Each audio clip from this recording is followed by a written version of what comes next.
Every second, millions of whales are having conversations across entire oceans. What if, tomorrow, they suddenly couldn't hear each other, or anything else, ever again? We're not talking about the physical sounds. Waves will still crash, and underwater volcanoes will still rumble. We're talking about a scenario far stranger, far more fundamental. What if every living thing in the ocean lost its ability to make or hear sound? What if the very language of the ocean simply ceased to function for life? This wouldn't just be a quiet day at the beach. It would be the start of a planetary collapse. The first to feel this terrifying new quiet would be the ocean's most intelligent minds.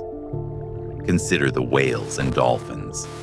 They rely on echolocation to see their world, to hunt, to speak to their pods, and to find mates across entire oceans.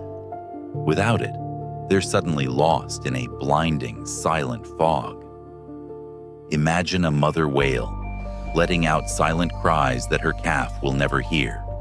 A pod of dolphins, unable to coordinate their hunt, starving together.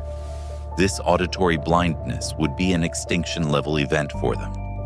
Mass strandings would become a horrifyingly common sight on our coastlines as confused and starving pods wash ashore. But it's not just the giants. The ocean is filled with a constant symphony of life. The crackling soundscape from snapping shrimp acts as a beacon. Many fish use acoustic cues to find a mate, defend territory, or escape a predator. Even coral. The larvae of coral, drifting like dust in the water, actually listen for the sounds of a healthy, busy reef to find a home. When that orchestra stops playing, the marine food web tears itself apart. Predators can't find their prey. The larvae just drift aimlessly into oblivion. This silence means death, and it would spread from the smallest plankton to the biggest sharks.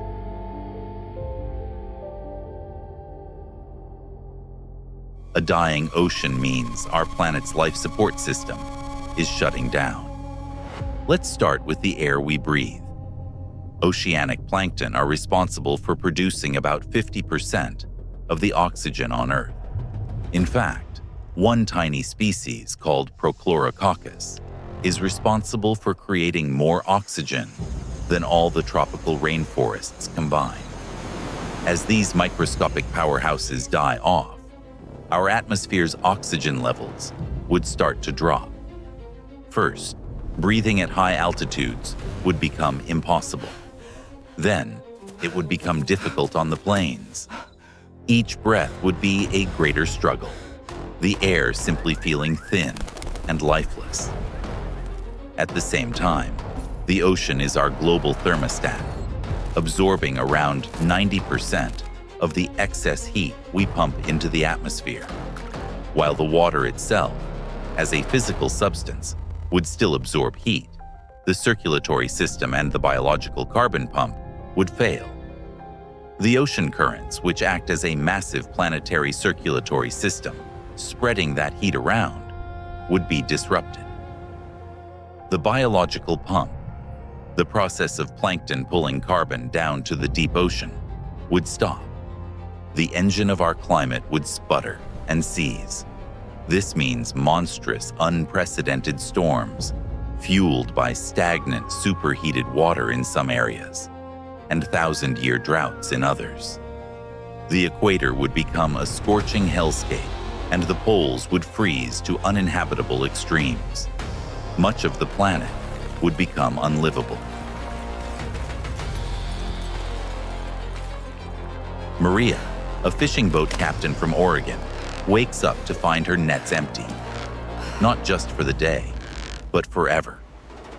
The ocean that fed her family for 3 generations has become a graveyard.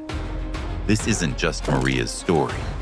It's the story of over 60 million people in the fishing industry, all at once. But this is so much bigger than economics. For the billions of people who rely on the ocean for their primary source of protein, this isn't an economic shift.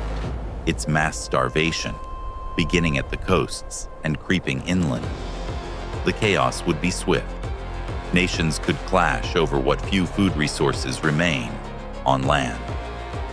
Global trade, which relies on shipping, would grind to a halt on seas, plagued by haywire weather.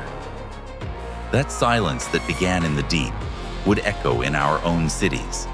It's the silence of empty grocery stores, the silence of abandoned ports, no longer hearing the sound of cranes and container ships, the silence of factories, shut down forever as the global supply chain breaks.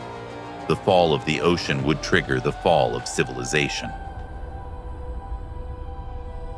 A silent ocean isn't a peaceful one. It's the sound of a world on life support.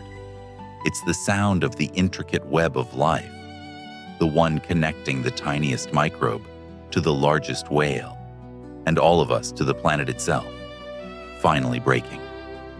The final picture is grim. A barren Earth, gasping for air in a hostile climate. Its once vibrant blue heart now still and quiet. Now, this exact doomsday scenario is hypothetical, but the threats pushing our oceans in this direction are very real. Our terrifying scenario was about a silent ocean, but the real threat we face today is the exact opposite. The problem isn't silence, it's our own deafening noise. With the rumble of ship engines, seismic surveys, and military sonar, we are making the ocean deaf. We are drowning out their vital songs in our own pollution. Whales are forced to shout to be heard, and even then, their calls are lost in the din. We are silencing their song, not with quiet, but with noise. The plastics we dump and the carbon we emit are already stressing marine ecosystems to a breaking point. Protecting the ocean's health isn't just some environmental issue. It's a fight for our own survival. By supporting conservation, reducing our carbon footprint, and making sustainable choices, we can help ensure the ocean's vital, beautiful song never fades to silence.